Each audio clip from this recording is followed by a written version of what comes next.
Hello everyone, how are you? I am Akrash, your teacher here, and I will teach you different questions and their answers. So I welcome you on classtheta.com.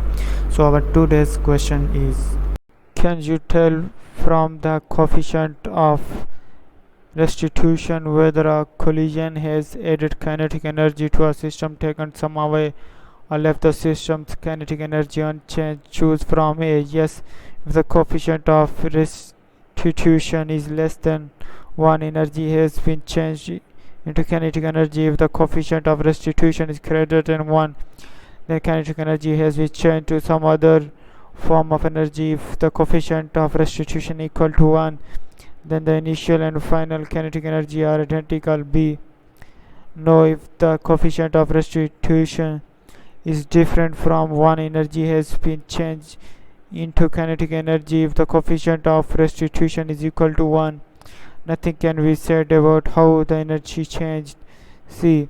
No, if the coefficient of restitution is equal to 1, then the initial and final kinetic energies are identical. If the coefficient of restitution is different from 1, nothing can be said about how energy changed. D. Yes, if the coefficient of restitution is greater than 1, energy has been changed into kinetic energy. If the coefficient of restitution is less than 1, the kinetic energy has been changed to some other form of energy. If the coefficient of restitution is equal to 1, then the initial and final kinetic energies are identical.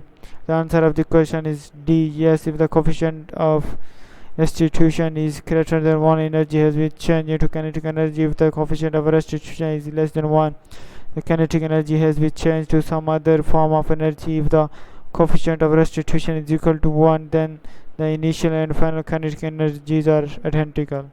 Thank you for watching the video. If you have any question related to this video, please post a comment below. If you have any question in your mind, you can also post on the website and I will be answering you in the next video. Thank you for engaging with us. Until next video, bye bye.